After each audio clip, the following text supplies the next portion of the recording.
Good morning, learners. Today we are going to start with another poem in your course called How to Tell Wild Animals by Carolyn Wells. Let me introduce you to the poetess first. Carolyn Wells was an American writer and she basically wrote humorous poems. Humorous means funny poems, children's books and mysteries. She was born on June 18, 1862 and she died on March 26, 1942 in New York. You can take a look at her picture here. Okay, now let's move on to the poem. Let me tell you some basics about the poem first. This poem explores the characteristics of wild animals in a light-hearted, humorous way. So, this poem introduces you to the world of the wild animals. It explores their basic features, basic characteristics in a very funny, in a light-hearted sort of a way. Right? The poet is not at all serious while she is exploring the wild animals with you. It directly addresses the reader and familiarizes them with Asian lion, Bengal tiger, leopard, hyena, crocodile and chameleons. So these are all the animals that the poetess talks about in the poem, and it directly addresses the reader. The poem reads as though the poetess is talking to you. The poetess is directly addressing the audience and she is helping you to discover the main features, the characteristics of these wild animals. Now let's move on straight to the poem. You can pause the video right here and you can read it for yourself, or you can read it along with me. If you ever should go by chance to jungles in the east, and if there should to you advance a large and tawny beast, if he roars at you as you are dying, you'll know it is the Asian lion. Or if sometime when roaming round, a noble wild beast greets you with black stripes on a yellow ground, just notice if he eats you. This simple rule may help you learn the Bengal tiger to discern. If strolling forth a beast you view, whose hide with spots is peppered, as soon as he has leapt on you, you'll know it is the leopard. It will do no good to roar with pain, he'll only leap and leap again. If when you're walking round your yard, you meet a creature there who hugs you very, very hard, be sure it is the bear. If you have any doubt, I guess, he'll give you just one more caress. Though to distinguish beasts of prey, a novice might nonplus, the crocodiles you always may tell from hyenas thus. Hyenas come with merry smiles, but if they weep, they're crocodiles. A true chameleon is small, a lizard sort of thing. He hasn't any ears at all and not a single wing. If there's nothing on the tree, it's the chameleon that you see. Now that we've read the poem, let's move on to the analysis of the poem. We'll analyze it stanza-wise. Here is the first stanza. Or you should go by chance to jungles in the east. The poetess says that if by chance you happen to go to the jungles in the east, east here refers to the eastern parts of the world, the Asian countries. And if there should to you advance a large and tawny beast. Advance means to walk towards you, and tawny means brownish or orange colored beast. Beast means an animal. So the poetess says that if you ever go to the jungles, the forests in the east, and a brownish animal or beast starts advancing, starts walking towards you, and if he roars at you as you are dying, you'll know it is the Asian lion. And if this beast, this animal starts to roar at you, you will feel as if you are about to die. And you will then come to know that it is the Asian lion. So in this stanza, the poetess is introducing an Asian lion to you. She is telling you all the characteristics of an Asian lion. So to summarize this stanza, let's look at the main features of an Asian lion. So an Asian lion is described as being large, as a tawny beast, and one who roars very loudly. You can look at the picture of this beast here. Look at how ferocious he looks. Look at how scary he looks. And look how he is roaring at somebody. Right? Now let's look at the second stanza. Or if sometime when roaming round, a noble wild beast greets you. So she says that if sometime when you're just walking or strolling around, a noble. Now noble here refers to royal. So if a royal animal greets you, she's obviously talking in a humorous way. A noble animal will not greet you, right? with black stripes on a yellow ground. Just notice if he eats you. So if you happen to come across a noble or royal animal, this is how it's going to look. And how will it look? Black stripes on a yellow ground. Just notice if he eats you. So she says that it will have black stripes all over the yellow background of his fur. Ground here refers to background. So the background of his fur is going to be yellow and there will be black stripes all across his body. And she humorously remarks that be careful because this animal might just eat you. This simple rule may help you learn the Bengal tiger to discern. So she says, discern means to identify. She says that this simple rule, the rule is the pattern over the yellow fur. This rule may help you identify a Bengal tiger. A Bengal tiger is a very ferocious looking animal. Just look at this animal. He looks very ferocious. He might just eat you. Look at the piece of meat he is holding. He might just eat you because he's a very angry, very ferocious sort of an animal. Let's move to stanza number 3. If strolling forth, a beast you view, whose hide with spots is peppered. So if strolling means to walk around. So if you're taking a walk and if you move forward, a beast you view. If you come across a beast, if you come across an animal whose hide is the skin, whose hide with spots is peppered. So when you spray pepper over something white, you notice that pepper is black in color. If you sprinkle pepper over anything, the black spots appear all over that dish, right? So his hide, his skin looks like you've peppered it. You've sprinkled pepper all over it. As soon as he has leapt on you, you'll know it is the leopard. So what will this beast do? This beast will right away leap towards you. Leap means to jump. So he will right away jump at you. And as soon as this beast leaps toward you, you will know that it is the leopard. Because the main quality of a leopard is that it will just leap towards you and try to bite you.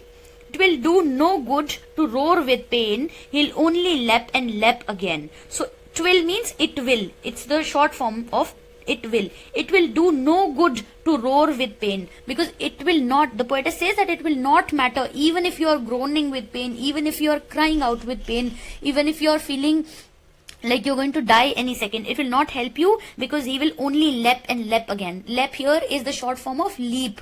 The poet has taken the poetic license here. So she says that he will only lap and lap again. He will only keep on leaping at you again and again. He will keep on jumping towards you and he will eat you.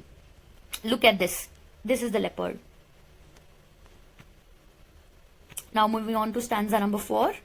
If when you're walking round your yard, you meet a creature there who hugs you very, very hard. So this creature, where will you meet him?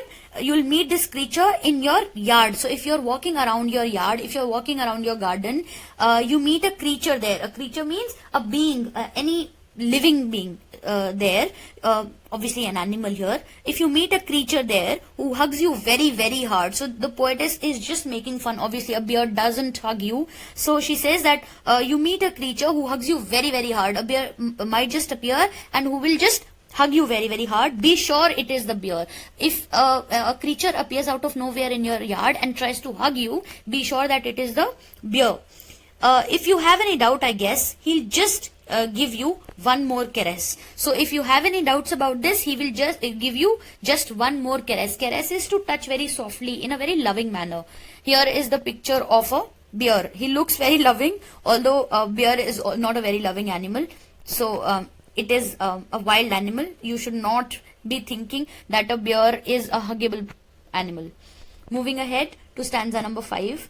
Though to distinguish beasts of prey, a novice might nonplus, the crocodiles you always may tell from hyenas thus. So the first two lines, though to distinguish beasts of prey, a novice might nonplus. Distinguish means to identify, to make difference between, to identify differences between something, right? Beasts means animals, of prey means animals who feed on other living things, right? So though to distinguish beasts of prey, a novice might nonplus. Novice is any person who is new to any field.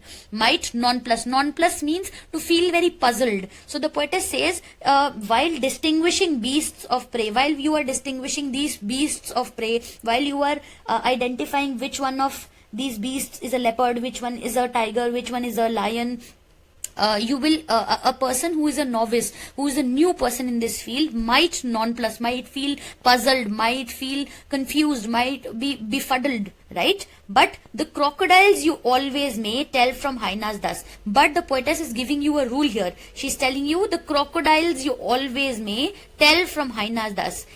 You should be able to identify the difference between a crocodile and a hyena. And how will you identify it?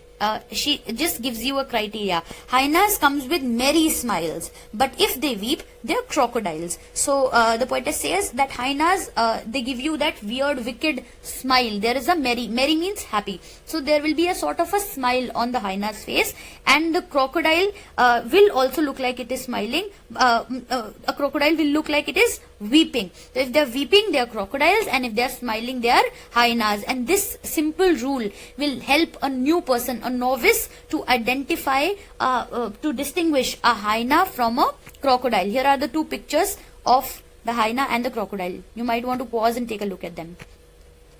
Moving on to stanza number 6. The true chameleon is small, a lizard sort of thing. So here we are talking about chameleon. So the poetess says a true chameleon is very small. It is it looks like a lizard. He hasn't any ears at all. So there are a chameleon does not have any ears at all, and not a single wing. So it does not have any ears, it does not have any wings.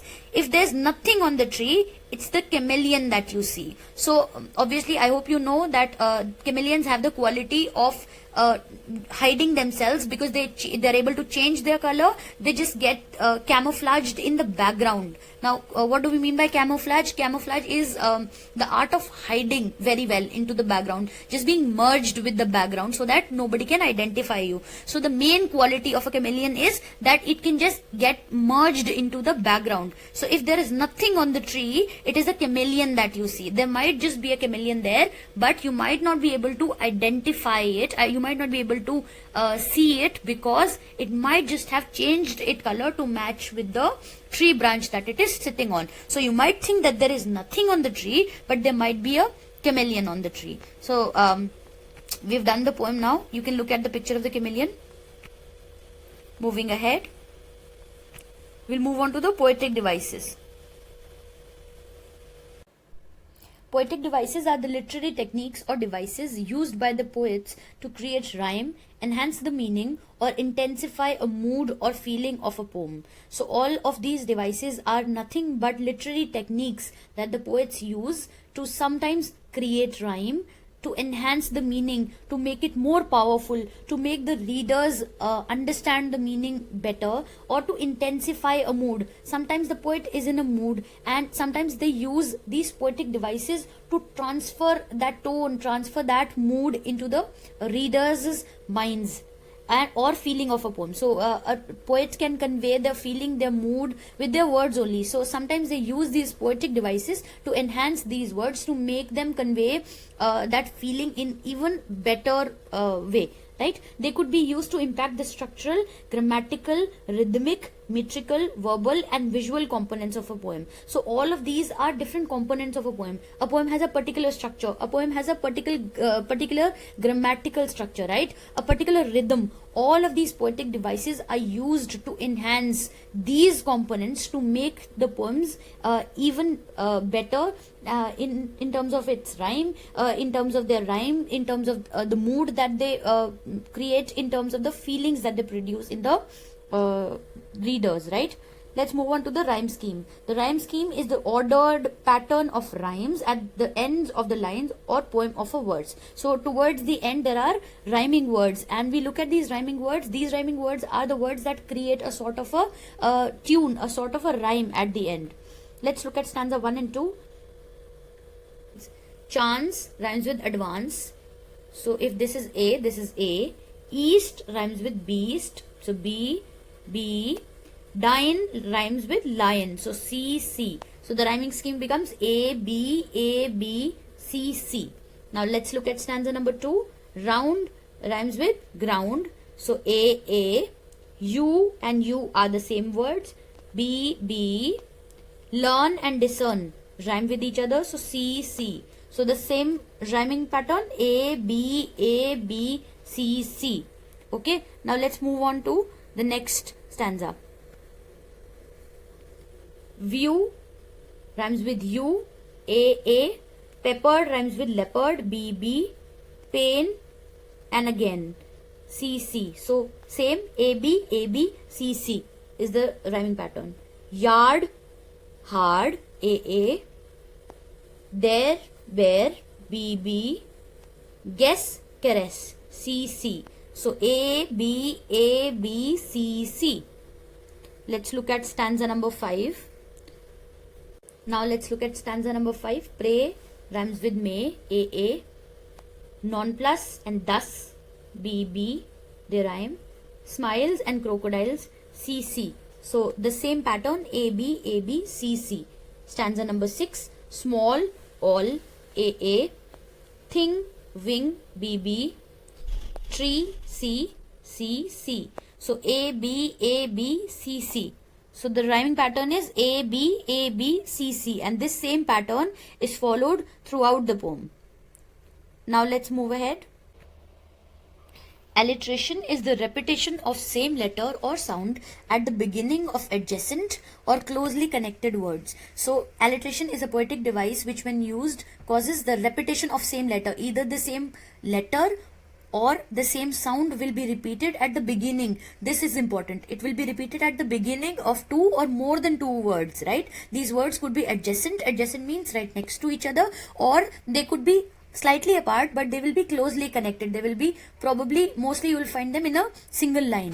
There's an example here, sweet song. So if you notice the sound S, the S sound is repeated. Sweet song. Let's move on to the stanzas 2, 3 and 4 now.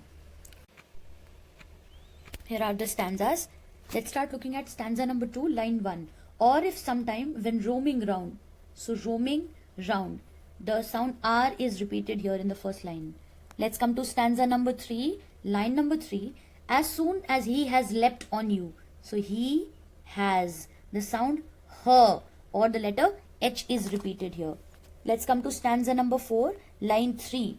Who hugs you? Now here W and H do not match. The letters do not match. But the sound her. Who hugs? The sound her matches here, right? So in line 3 there is alliteration. Be sure it's the bear. So be bear. So the B sound. The letter B or the B sound. Now let's look at stanza number 5, line number 2. A novice might nonplus. So novice and nonplus. The N sound or the letter N is repeated. This is an example of alliteration. Now look at line number 4, same stanza. Tell from the hyenas thus. So the letter T is repeated. This is another example. Let's come to stanza number 6 now, line 3. He hasn't any ears at all. So he hasn't. The her sound. Letter H is repeated. Right? Let's move ahead to another poetic device which is called inversion. So inversion is the reversal of the syntactically correct order of subject, verb and objects in a sentence. So the actual order is subject, verb, object in English. So when you reverse this order, when the poets reverse this order to create a rhyming effect, that's when we say that inversion is used. For example, the ocean blue. Here the word blue should have come, the adjective blue should have appeared before ocean. The correct order should have been the blue ocean. But here the poet has reversed the order. In the second example, to the store I will go. Here the phrase I will go should have appeared before to the store. The correct order should have been to I will go to the store. But the poets sometimes use these inversions to create a sort of a poetic, a sort of a rhyming effect. Let's move ahead to stanza number 1, line number 3. And if there should to you advance. Now here the correct order should have been, and if there should advance to you. This should have come later. Advance to you. Advance is the verb. To you is the object here. This should have come later. So the poet here is using inversion. Let's come to stanza number 2, line number 6. The Bengal tiger to discern. So to discern is to identify. To identify should have come before the Bengal tiger. So this simple rule may help you learn to identify the Bengal tiger. To identify, the verb should have come before the object, which is the Bengal tiger. So this is another poetic device called inversion. Moving on to the next one, assonance. Assonance is a repetition of a vowel sound between syllables of nearby words. This is very similar to alliteration. There's just one difference, and that difference is that in alliteration, the sound which is repeated should occur at the beginning of the words. In assonance, the sound could be anywhere in the words. Let's look at this example. Poetry is old, ancient, goes back far. So if you notice, poetry, old, goes, the sound O is repeated. However, in assonance, the words do not have to start with the sound that is repeated. These sounds in the words poetry and goes, the sound O occurs in the middle of the words. So this is an example of assonance. Let's move on to stanzas 1 and 2. You will be able to understand this poetic device better that way. Assonance, line number 1, stanza number 1. If ever you should go by chance to jungles in the east, line number 3, and if there should to you. So the sound O is repeated. Let's look at line number 5 here. If he roars at you as you are dying. So you should go, should you, roars you, you. In all of these words, the sound O is repeated again and again, right? In stanza number 2, let's look at line number 1 and line number 3. Or if sometime when roaming round with black stripes on a yellow ground. So again, sound O is repeated throughout this stanza as well.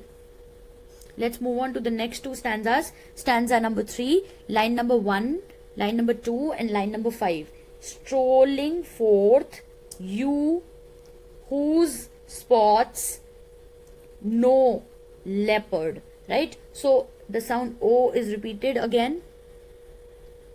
Let's come to stanza number 4, line number 2. You meet a creature there. So meet creature there. So the sound E is repeated again and again. These are the examples of assonance from the poem. Let's move on to the next poetic device, which is enjambment. So enjambment is the continuation of a sentence without a pause beyond the line, a couplet or a stanza. So what happens is when a poet is trying to put their thoughts into words, sometimes these thoughts spill over and they move from one line to the other. However, the sentence grammatically doesn't finish that way, right? It is a running on of a thought from one line to another without final punctuation. So there is no pause, there is no comma, there is no full stop at the end of one line. It moves on to the second line. This is an example. This is called enjambment. Let's look at one example here. When raindrops are exposed to sunlight, even colorless become vibrant.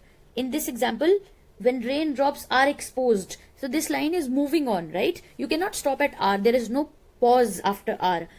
This is carried forward. So this is an example of enjambment. When raindrops are exposed to sunlight, even colorless become vibrant. So the whole sentence is even colorless become vibrant. However, here the poet has broken up it into two lines. Let's move on to the stanzas. Here we have stanza number 1, stanza number 4 and stanza number 5. Let's look at them. Stanza number 1, line 1. If ever you should go by chance to jungles in the east. So here, this is an example of enjambment. This is a full sentence. If ever you should go by chance to jungles in the east, but it is broken up into two lines in the poem. So this is an example. Another example could be line number 3 and line number 4. And if there should to you advance a large and tawny beast. So after advance, a large and tawny beast. The sentence is continued, however, it is broken up into two lines in the poem to create a better poetic effect. Now let's come to stanza number 4, line number 1. If when you're walking around your yard, you meet a creature there. So there's an enjambment here. Round your yard, you meet a creature there. This is an example. Let's move on to line number 5. If you have any doubt, I guess he'll give you just one more caress. I guess he'll give you just one more caress. Now, stanza number 5, line number 1. To distinguish beasts of prey, a novice might nonplus. The sentence is continued, however, it is broken up into two lines. Let's come to line number 3. The crocodiles you always may tell from hyenas thus. So here, the sentence is continued, but it is broken up into two lines again. So these were the examples of enjambment in the poem. Let's move on to the next poetic device called repetition. Repetition is repeating the same words or phrases a few times to make an idea clearer and more memorable. Sometimes poets repeat the words to create that impact in the reader's mind, right? Let's look at stanza number 3. Let's look at the last line. He'll only lep and lep again. The word lep is repeated twice to create that effect. This is an example of repetition in the poem. Let's move ahead. The style. Let's discuss the style of the poem. It's very humorous, it's very funny, because the poet says that a royal tiger will greet you. She uses other such elements to create a sort of a funny effect, a funny mood to the poem.